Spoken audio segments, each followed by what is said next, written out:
Boker Tov les filles, j'espère que vous êtes en pleine forme Be'ezrat Hashem. Alors aujourd'hui on va parler d'un jour, une halakha, jour 37. La tsniout à la maison. La femme doit être tsnoua à la maison également. En présence de ses filles ou de ses frères, la chose est encore beaucoup plus importante et à plus forte raison devant des étrangers. On se gardera d'ouvrir la porte à un étranger dans une tenue non convenable.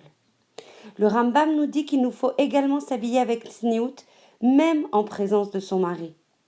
La parure, vêtements de couleur, bijoux, sera réservée et digne, et se limitera à un enjolivement et non à l'indécence, selon l'habitude des filles d'Israël, respectueuses de la halacha.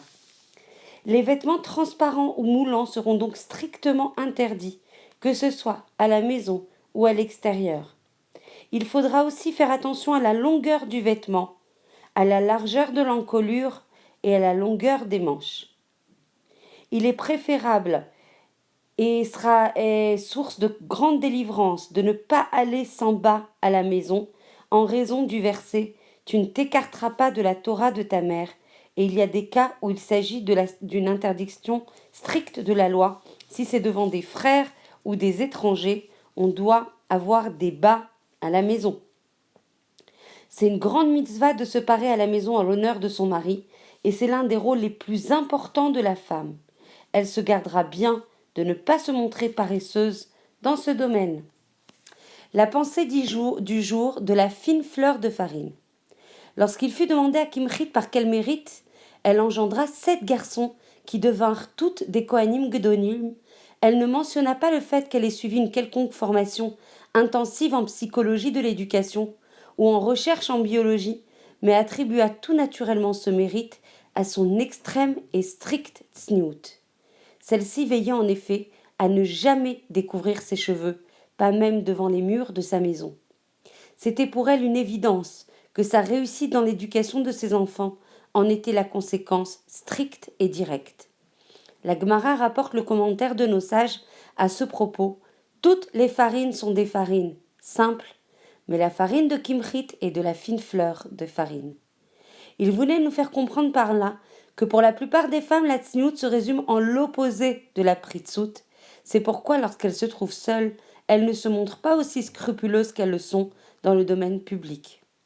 Quant à Kimchit, elle avait intériorisé totalement la vertu de la tsniout, et c'était pour elle un profond raffinement de toute sa personne, de laquelle émanait constamment une grande kdusha qu'elle tenait à conserver partout et à tout moment, même lorsqu'elle se trouvait toute seule. Bien entendu, nul n'est contraint d'agir ainsi d'après la halacha, mais à nous d'apprendre de là que la tsniout est une qualité intérieure et non pas uniquement extérieure. Et plus une mère juive sera tsnoua, plus les neshamot qu'elle aura le mérite de mettre au monde seront élevées. Quel mérite! Dans la Gemara Megillah, il est écrit la chose suivante.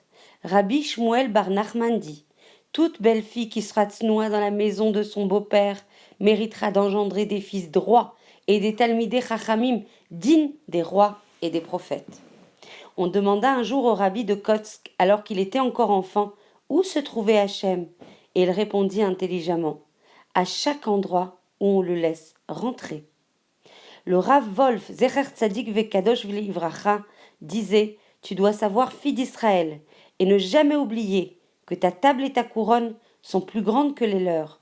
Ne crains rien, ne te sens pas inférieur à leur niveau intellectuel, car un serveur qui sait dire le mot pomme de terre en 70 langues n'a en réalité aucun savoir. Or toi, tu as connaissance de la volonté de ton Créateur, du Créateur du monde entier, et tu t'efforces de l'accomplir. Ton importance a une immense valeur dans le monde entier, et je te bénis, Be'ezrat Hashem, d'être une mère joyeuse, car là est le secret de toute réussite. Shavua Tov les filles, de bonnes nouvelles, on se retrouve mardi soir pour faire la Seudat Mitzvah Be'ezrat Hashem pour l'étude suivie en fait de ces lois de Tzniout. Alors on a mardi soir le mérite Be'ezrat Hashem de faire la dernière halakha en live pendant ce dîner. On fera la 40e halakha en live, et pour celles qui ne pourront pas se rendre à cette Seudat Mitzvah, elle sera également enregistrée. Mais il n'y a pas plus grande émotion que de terminer cette 40e halakha Be'ezrat Hashem, tout ensemble, mardi soir à 20h30 au 10 Mekor Chaim. Pour celles qui doivent et qui veulent s'inscrire, il faut absolument m'envoyer un WhatsApp aujourd'hui même et favoriser donc l'inscription, parce qu'on doit commander évidemment tout le repas auprès du traiteur. Voilà, je vous embrasse très très fort, qu'on puisse continuer très très unis dans la Torah et dans les mitzvot, et ce, bien sûr, dans la joie. Be'ezrat Hashem, je vous embrasse très fort.